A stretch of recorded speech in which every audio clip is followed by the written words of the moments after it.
Ahoj, jmenuji se Jirka Hrubeš. Jak možná už někteří víte, tak jsem 9. března vyjel na svůj motocykl KTM 950 Adventure z roku 2003 vlastně na cestu na Nový Zéland. Projel jsem celkem už asi 11 států a teď jsem vlastně ve Vladivostoku. Žiju tady v bike klubu Železných tigrů, taky tady za mnou, vidíte. Takže jakoby díky moc klukům, že mi umožnili vlastně tady pobývat, než všechno vyřeší. Původní plán takový, že s motocyklem vlastně se nalodím a přepluju přes Koreu do Japonska. Ale tento plán bohužel selhal, protože mě překvapila bohužel vysoká cena za takovou přepravu. Zkoušel jsem vlastně hledat i jiný způsoby, třeba přepravní společnost, kde to vypadalo už jako nadějně. Jsme si sjednali jakoby druhou schůzku u japonské přepravní společnosti, která vozí vlastně po moři automobily z Japonska do Ruska. Takže jsem si říkal, že to vypadá nadějně, byla opravdu pěkná cena. Bohužel při druhé schůzce mi řekli, že to není možné z nějakého důvodu, asi podnět z vedení, nebo prostě, že tam že potřeba hrozně moc dokumentů a papírů, aby se mohla motorka vlastně provozovat v Japonsku. Nevím, nerozuměl jsem tomu, takže tento plán taky selhal. Pak jsem přemýšlel dokonce i o prodeji motocyklu tady v Rusku, ale bohužel není ani tady v Rusku o něj zájem, ten motocykl, nebo aspoň ne za nějakou rozumnou cenu. A já si nemyslím, že to je motocykl prostě do šrotu, sice nějaký problémy má, ale nemyslím si, že by to bylo nějak těžký jakoby opravit, prostě tam pár oprav se udělá a motocykl může jezdit dál. Takže jsem teďko vlastně vymyslel další plán, náhradní plán, kterýho se snažím držet.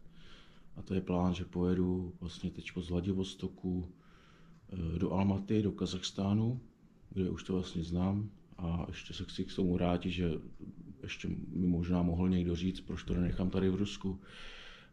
To bohužel není možný, vzhledem jakoby k aktuální situaci, to tady v Rusku nechci nechávat. A druhá věc, že tu mám i další problém, takže vůbec nevím, jak to bude a nechci prostě nechat tady ten motocykl propadnout, takže já i motocykl prostě pojedeme do Almaty. Přemýšlel jsem vlastně i o možnosti dát to na vlak, aspoň do Krasnojarsk nebo tam někam do Novosibirska, ale i to bohužel je docela finančně náročný, takže musím to risknout, i když teď asi přišla vlastně zima, sněžení, takže to bude obtížný.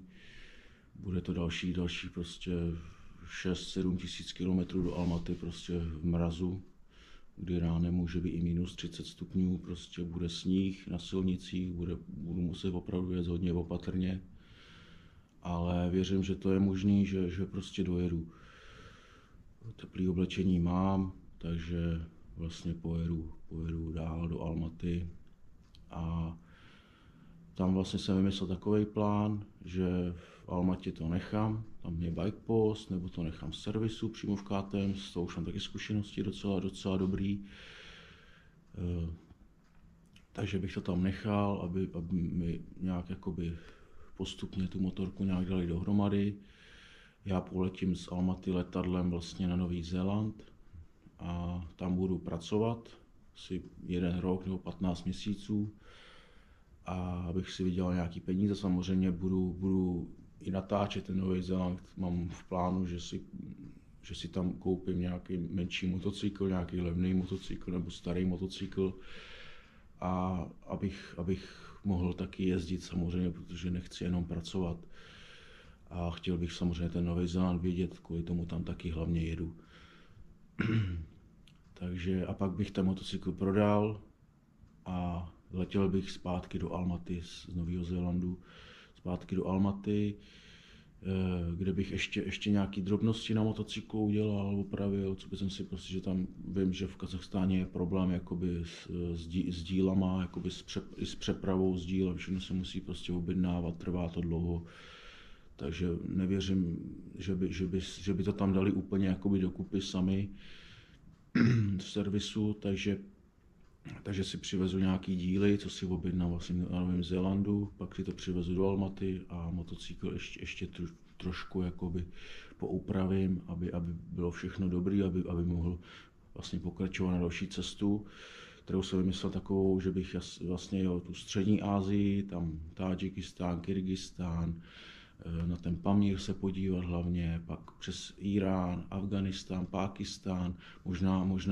možná zajedu i podle času na Saudskou Arábii, aspoň kousek se podívat, a pak samozřejmě Indie, hlavně chci Nepál vidět létem, budu ještě muset trošku naplánovat, Thajsko, tam na Vietnam, přes tu Barmu, a pak chci i přes ty ostrovy v Indonésii prostě vidět, pojezdit, jak to bude možný s přepravou.